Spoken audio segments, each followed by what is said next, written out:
Quavo and Offset seem to hate each other, but why? Here's how Offset confronted Quavo for quitting Migos after Takeoff's passing. Grammy Awards drama. Tensions quickly began to rise between the former Migos members Quavo and Offset at the 65th Grammy Awards on Sunday night. Sources say that during a tribute for Takeoff, Quavo had blocked Offset from joining him on stage. It is believed that this sparked a physical altercation backstage, which was reported to have been initiated by Quavo. The altercation occurred during the in memoriam portion of the show, while Quavo was about to perform his song Without You in honor of Takeoff, who was tragically shot and killed in November 2022. Quavo, who was Takeoff's uncle, and Offset have been asked to take part in the tribute. The details of the fight are still unclear, and it's unknown what the outcome of the altercation was. However, it's clear that the tensions are still running high between the former members of Migos.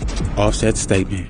Offset had earlier made a statement that made many fans question whether it had been Offset who left the group, or if Quavo had some play in causing the split. In a post on Instagram, Offset wrote that Takeoff's passing still didn't feel like reality, and that the pain left behind was unbearable. He also expressed regret for not being able to hug Takeoff one last time or perform with him one last time. He mentioned that he knew that Takeoff's soul was in heaven, and said that he hoped Takeoff could see how much he was loved and missed. Fans, of course, were quick to point out that these didn't seem like the words of someone who had left their group, and instead seemed like the words of someone who had been left behind. This statement seemed to bring into question who had quit the group, and the altercation between Offset and Quavo was a result of this. The breakup.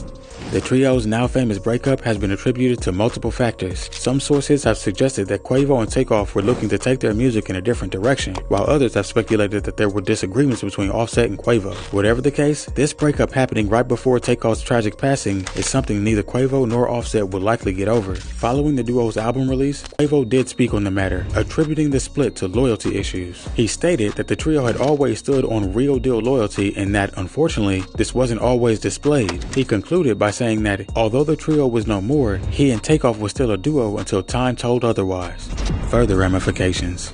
As more information about the drama at the Grammy Awards have been revealed, it has become clear that the tension between Quavo and Offset is still very much present. This has caused speculation that the future of Migos is in jeopardy, and that the two may never reunite. With Quavo and Offset's differences being so public, it's unclear how the group could ever come back together. It's also unclear what the true origin of the feud was, and whether it was caused by Offset or Quavo. According to Cardi B, however, both men were wrong for their actions. Some leaked footage showed Cardi B attempting to intervene and de-escalate the situation, but it was to no avail. With Quavo refusing to let Offset take part in the tribute, the tension between the two was made very clear, and it's still unclear if and when the two will ever reconcile. Offset did open up about the fight on social media, asking people how they dared to speak about his relationship with Takeoff. He concluded by saying that he didn't know anyone from a can of paint. So while it's clear that Offset still loves Takeoff in his memory, the drama between him and Quavo remains unresolved.